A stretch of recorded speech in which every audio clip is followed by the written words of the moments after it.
As I was eating a hot dog at lunch, my bully came up to me and said, "Can I get a bite of your glizzy? The one in my pants or the one between my soft buns?" I tried to make a joke to deflect the tension. "Please, man, just let me get one bite. You don't understand." His voice sounded desperate, which was strange coming from him. "No, I really don't understand why I'd give my hot dog to you of all people. You're an asshole." 3 years of harassment had finally pushed me to my limit. Kane had made my life miserable since freshman year. He'd knocked my books out of my hands in the hallway. He'd accidentally spilled drinks on my homework. He'd spread rumors about me that weren't true. Just last week, he'd told everyone I still wet the bed, which wasn't even creative for a high school bully. The week before that, he'd posted an edited photo of me on Instagram that got 200 likes before I could report it. And now he wanted my lunch like I owed him something. His crew was sitting at their usual table across the cafeteria. Derek and Jamal were watching us with these stupid grins on their faces. They probably thought this was hilarious. Kane taking food from the nerdy kid again. Except something was off about the whole situation. Kane's friends weren't laughing like they usually did when he messed with me. I stood up, deciding today was the day I'd finally stand up for myself. My hands were shaking, but I tried to look confident. The hot dog was getting cold in my hand, and ketchup was starting to drip onto the tray. "You gotta walk. Leave me alone." Kane's face was sweating even though the cafeteria was freezing like always. His normally perfect varsity jacket was unzipped, and his shirt underneath was damp. His hands kept clenching and unclenching at his sides. This wasn't his normal intimidation routine where he'd tower over me until I gave him whatever he wanted. Instead of backing off like I'd hoped, Kane pushed me. Not hard, but enough to make me stumble backward. My lower back hit the edge of the table, and my tray slid dangerously close to falling. His face looked weird, though. Not angry like usual, but almost panicked. His skin had this grayish color, and he kept licking his lips. He kept staring at my hot dog and reaching for it like his life depended on getting a bite. "Just give me the meat!" He lunged forward again. His movements were clumsy and uncoordinated. Not like the star quarterback who could thread a football through a tire from 50 yards. He stumbled and caught himself on the table. His breathing was all wrong, too. Fast and shallow, like he'd just run laps, but he'd only walked across the cafeteria. Something inside me snapped. Years of being pushed around boiled over, and I threw a punch. It wasn't a good punch. I'd never been in a real fight before. My fist connected with his jaw, but it felt like hitting a wall. Pain shot through my knuckles immediately. The weird thing was, I barely grazed him. My knuckles skimmed across his jaw with about as much force as a high five. But Kane's legs buckled like someone had cut his strings. His eyes rolled back, showing nothing but white. His arms didn't even come up to break his fall. Kane went down hard. Way harder than Ice Spice's downfall. His body hit the cafeteria floor with a sick thud, and then he didn't move. His head bounced once off the linoleum, and then stayed still. His right arm was twisted under his body at an angle that looked painful. The cafeteria went dead silent for about 2 seconds before erupting in chaos. "Oh my God, he killed him!" Someone screamed from across the room. "Kane! Kane, wake up!" His girlfriend River ran over in her cheerleading uniform and shook his shoulders. Kids crowded around us in a circle with their phones out, recording everything. At least 15 phones were pointed at Kane's still body and my shocked face. The flashes from cameras made the scene feel like some horrible movie. I stood there in shock, staring at my throbbing hand. I hadn't hit him that hard. This made no sense. People were saying I must have snapped his neck on the way down or that he hit his head on the floor wrong. But I knew I'd barely touched him. "He's not breathing right!" River screamed. "Someone help him!" More kids pushed in to see. Someone knocked over my tray, and the hot dog rolled across the floor, leaving a trail of ketchup that looked too much like blood. Everyone was talking at once, creating a wall of noise that made my head spin. They were all staring at me like I was some kind of monster. He pushed me first. I barely hit him. I tried to explain, but nobody was listening. "You knocked him out cold," some freshman yelled. "One punch," another kid said with something like awe in his voice. Someone had already called 911. Teachers pushed through the crowd, trying to control the situation. Mr. DeCastro, the gym teacher, dropped to his knees beside Kane and checked his pulse. His face went serious as he put his ear near Kane's mouth. Mrs. Mendez, the Spanish teacher, moved everyone back, yelling at kids to put their phones away. Kane still wasn't moving and his face had gone pale. River was crying and calling me a murderer. The principal's voice came over the intercom, telling everyone to remain calm and return to their seats. Nobody moved. Everyone wanted to see what happened to the toughest kid in school who'd just been dropped by the weakest. More teachers arrived trying to restore order, but the damage was done. My life as I knew it was over. The paramedics arrived within minutes. They put a neck brace on Kane and carefully lifted him onto a stretcher. One of them said something about blood sugar and asked if he was diabetic. That's when it clicked. The desperation in his voice, the begging for food, the way he'd gone down from barely a tap. "Who's responsible for this?" a police officer asked the crowd. Every single finger pointed at me. 30 kids all identifying me as the one who'd knocked out the school bully. A police officer walked up to me with his notebook out and started asking questions while everyone watched. My hands wouldn't stop shaking as I tried to explain what happened, but the words came out jumbled and wrong. The officer wrote everything down and told me to wait in the principal's office while they sorted things out. Mom had to leave work early to pick me up, and the ride home was silent, except for her asking why I couldn't just walk away. That night I couldn't sleep at all. I kept seeing Kane's gray face and the way his eyes rolled back when he fell. The desperate way he'd grabbed for my hot dog played over and over in my head. Part of me felt guilty for hitting him. but another part was angry that 3 years of his bullying had led to this. I'd roll over and try to clear my mind, but then I'd remember the sound his head made hitting the floor. The next morning, my phone buzzed with an email from the school. The formal language made my stomach drop as I read about my temporary suspension and the disciplinary hearing scheduled for next week. Words like violation of conduct code and potential expulsion jumped out at me. My whole future suddenly felt like it was hanging by a thread over one stupid punch that barely even connected. Around noon, Christine Barnes called from the assistant principal's office. She explained the hearing process and what evidence I could submit in my defense.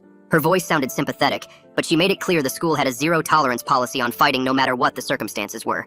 She said I could bring witness statements and any video evidence that showed Kane pushing me first. An hour later, Raj Webster reached out through email.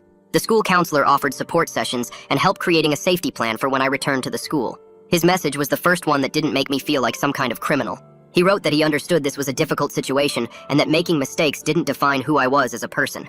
That afternoon, River posted a long Instagram story that made everything worse. She called me a violent psycho who could have killed her boyfriend and said I should be expelled or maybe even arrested. The post got hundreds of likes and comments within an hour with people agreeing I was dangerous. My few friends who tried to defend me in the comments got attacked and called enablers. Then someone posted a second video from a different angle that changed the conversation. The new footage showed Kane stumbling and swaying before I even threw the punch. One commenter pointed out he looked drunk or high, which started a whole debate in the comments. People started arguing about what was really wrong with him and whether I was actually defending myself or not. Officer Powell called that evening asking for a formal written statement with exact timeline and details about the incident. He mentioned several witnesses had come forward with different versions of what happened, and they needed to sort out the truth. He said I should write down everything I remembered, including Kane's behavior before the punch and exactly what he said to me. 2 days later, Mom drove me back to the school to clean out my locker while classes were in session. The hallways were mostly empty, but Kane's teammates were hanging around near the gym. They all glared at me as we walked past, and Derek made a throat-cutting gesture when the teachers weren't looking. Mom grabbed my arm and pulled me along faster while I tried to ignore the sick feeling in my stomach. That night, an anonymous DM popped up on my phone from someone claiming to know the truth. They said Kane had type 1 diabetes but hid it because he thought it made him look weak to his dad and the team. The message said I should tell the authorities about his condition, but I wondered if sharing someone's private medical information would make me worse than him. The person said they'd seen Kane have low blood sugar episodes before, and that's definitely what happened in the cafeteria. The next morning, I decided to go to the hospital to check on Kane, even though Mom said it was a bad idea. When I got there, the nurse at the desk looked at my name and shook her head.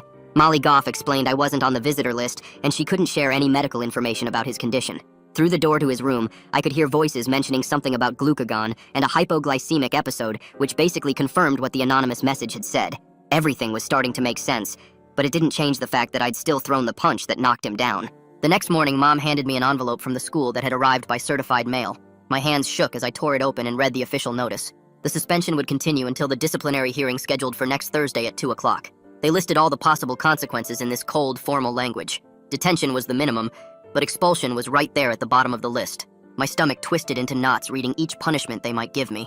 Mom read over my shoulder and kept sighing like this was the worst thing that ever happened to our family. I spent the rest of the morning in my room staring at the ceiling and replaying everything. Around noon, Raj called to schedule our first counseling session for that afternoon. Mom drove me to the school even though I wasn't allowed inside for classes. We went through the side entrance to the counseling offices where other suspended kids waited. Raj's office had motivational posters and a stress ball collection on his desk. He asked me to walk through exactly what triggered me to throw the punch. We spent an hour breaking down every feeling from the past 3 years of bullying. He brought up something called restorative justice, where Kane and I would meet with mediators. The idea made me want to throw up, but Raj said it might help both of us move forward. He gave me worksheets about anger management and recognizing my triggers before they exploded. That evening, my phone buzzed with notifications from Instagram. Derek had posted a meme of my school photo edited with boxing gloves and the caption, "David versus Goliath." The comments underneath weren't funny at all, though. Someone wrote they knew where I lived and would be waiting when suspension ended. Another person said I better watch my back because Kane's friends don't forget. I screenshot everything in case I needed it for evidence later. Mom saw me looking worried and asked what was wrong, but I didn't want to stress her more. Dad came home from work and they discussed hiring a lawyer for the hearing. The retainer fee was $2,000, which made Mom's face go white. We didn't have that kind of money just sitting around. Instead, I spent hours that night reading the Student Code of Conduct online. The self-defense section was only 2 paragraphs long and super vague. It said students could defend themselves from immediate physical harm using reasonable force. But what counted as reasonable when someone pushed you first? I highlighted every section that might help my case and took notes. Around midnight, I couldn't sleep, so I opened my laptop and started typing. The letter to Kane came out in bursts of typing and deleting. I wrote that I was sorry for punching him and that he got hurt, but I couldn't make myself apologize for defending myself after 3 years. I saved it as a draft and stared at the screen, wondering if sending it would help or hurt. The next morning, Officer Powell called with an update about criminal charges. Kane's family hadn't decided yet whether to press assault charges against me. He explained the medical situation made everything more complicated legally. They were waiting for Kane to fully recover before making any final decisions. Powell said this was actually good news, since immediate charges usually meant they were serious. He reminded me to keep documenting everything and stay out of trouble. That afternoon, Christine Barnes sent a long email about the hearing process. She listed everything I could submit as evidence, including witness statements and video footage. The email explained I had the right to bring one support person, which would definitely be Mom. She attached forms for character references and a template for my written statement. The deadline for all evidence was 3 days before the hearing. I forwarded the email to Mom and started making a list of people who might write character references. 2 days later, Barnes sent another email with huge news. The school had released the security camera footage to the administration for review. The video clearly showed Kane shoving me first before I stumbled backward, but it also showed my punch and him hitting the floor hard. She said the footage would be considered during the hearing, but warned it didn't look great. Even though Kane pushed first, my punch was what caused him to fall and get hurt. The administration would focus on whether my response was proportional to his shove. I watched the attached video file 20 times, trying to see it from their perspective. During my next session with Raj, I brought up wanting to talk to River. She'd been posting about me every day, and the rumors were getting worse. Raj said he could reach out to her counselor about arranging a mediated conversation. He warned me River was still really upset and might not be ready to listen, but he thought trying to communicate was better than letting anger build up more. He helped me practice what I would say without making excuses or shifting blame. 3 days later, Raj called with surprising news about River. She'd agreed to meet, but only for 15 minutes with both counselors present. He said this was actually progress, since she'd originally refused any contact. We scheduled it for the next afternoon in the conference room at the school. Raj spent an hour helping me prepare talking points that acknowledged her feelings. He reminded me not to get defensive, even if she said hurtful things. The goal was just to share my perspective and maybe reduce some of the online harassment. The meeting happened 2 days later in the conference room near the main office. River walked in wearing her usual pink hoodie, but her eyes were red and puffy from crying. She sat across from me with her counselor while Raj sat next to me with his notepad ready. The room smelled like old coffee and cleaning spray. River wouldn't look at me at first and kept picking at her nail polish, which was chipped and faded. Her counselor started by explaining the ground rules about respect and listening without interrupting. I nodded and tried to sit still even though my leg kept bouncing under the table. River finally looked up and her voice cracked when she started talking. She said Kane had been hiding his diabetes since middle school because his dad thought it made him look weak and would hurt his football career. Her hands shook as she explained how he'd skip meals and ignore his blood sugar to seem normal. She still blamed me for throwing the punch, but admitted Kane shouldn't have been pushing me around for 3 years or trying to take my food when his sugar was crashing. The words came out fast, like she'd been holding them in too long. I told her I was really sorry Kane got hurt and explained I never wanted him in the hospital. My voice stayed steady, even though my stomach felt tight. I didn't make excuses for the punch, but tried to explain how scared I felt after all those years of him knocking my books down and spreading lies about me. River wiped her eyes with her sleeve and said she understood even if she couldn't forgive me yet. The meeting ended after 20 minutes, and we left through different doors without saying goodbye. That afternoon, a crazy rumor started spreading through group chats that I'd poisoned the hot dog to get revenge on Kane. The story got wilder with each retelling until some freshman actually stopped me in the hall, asking if I was secretly a chemistry genius who'd planned the whole thing.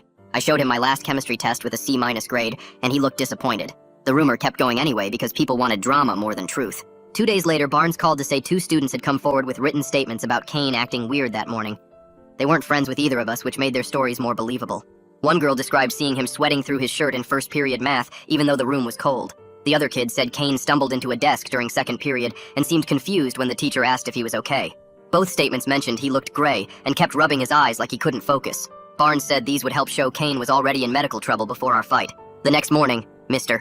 Castro submitted his own official statement to the administration.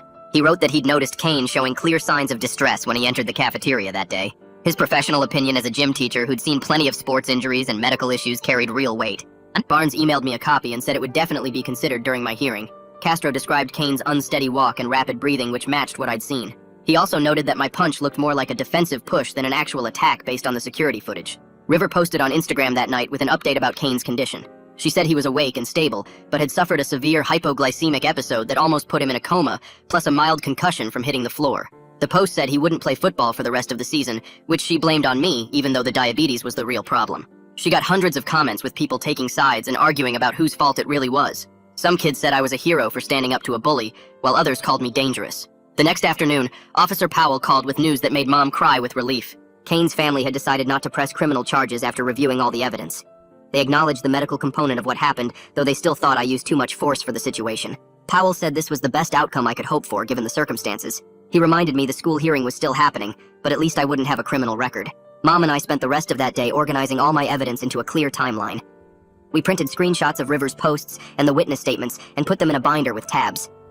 Mom helped me practice presenting my case without getting emotional or defensive, even though my voice kept shaking when I talked about the punch. We went over the timeline again and again until I could tell it clearly. She made me practice admitting my mistakes, while also standing firm that Kane's medical emergency wasn't something I caused. That evening I checked Instagram and noticed River had edited her old posts about me. The word murderer was gone from all of them, though she didn't apologize or say she was wrong. The edit felt like progress, or maybe Kane or his parents told her to dial it back before the hearing. Either way, seeing those posts without that word made my chest feel less tight. The night before the hearing, I lay in bed staring at the ceiling, unable to sleep.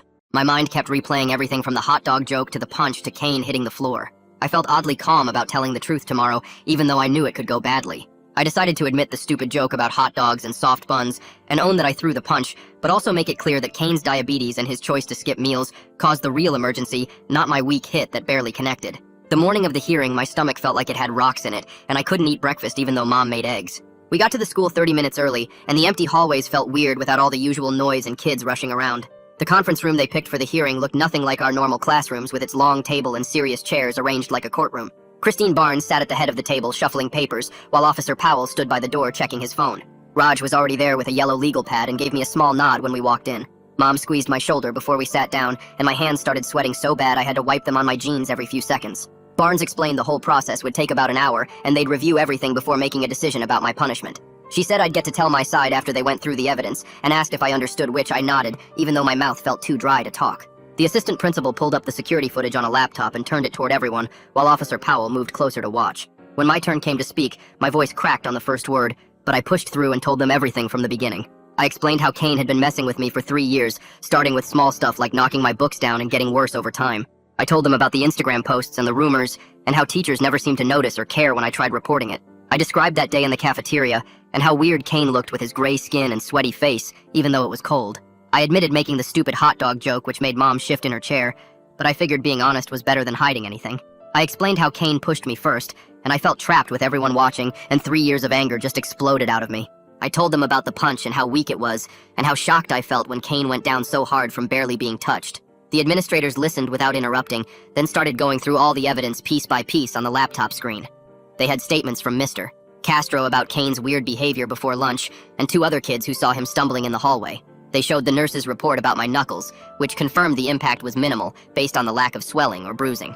Barnes asked if I could have walked away instead of throwing the punch, and I had to admit, maybe I could have, but it didn't feel like it in that moment. She asked if I understood that the school has 0 tolerance for fighting regardless of who starts it, and I said yes, even though it didn't seem fair.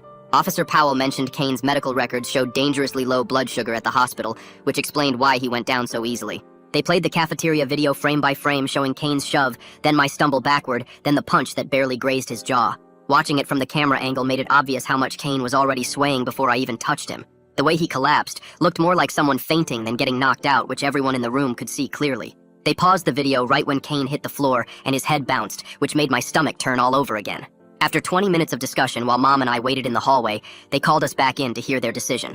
Barnes said they were giving me 3 days suspension, which I'd already served, plus mandatory conflict resolution training every Tuesday for 6 weeks. I'd also have to do 6 counseling sessions with Raj to work on anger management and better ways to handle confrontation. The fighting incident would stay on my permanent record, but wouldn't affect college applications as long as I had no more disciplinary issues. They strongly encouraged me to participate in a restorative justice meeting with Kane once he returned to the school, though it wasn't required. Mom asked about the 0 tolerance policy, and Barnes explained they were taking the medical circumstances and bullying history into consideration for a reduced punishment. When I got back to the school 3 days later, the hallways felt different, with everyone staring and whispering as I walked to my locker. Some kids nodded at me like I was a hero for standing up to Kane, while others moved away like I might snap and punch them too. The drama kids thought I got off too easy, while the kids who'd been bullied thought the school should have done more about Kane years ago. By lunch, the attention had already started shifting to new gossip about someone getting caught with answer keys for the SATs. Teachers kept checking on me between classes, and Raj stopped by my locker twice to make sure I was doing okay. Kane's friends kept their distance after apparently being warned by the administration to leave me alone or face their own consequences. Derek walked past me once and just stared but didn't say anything, which felt like progress compared to his throat-cutting gesture from before.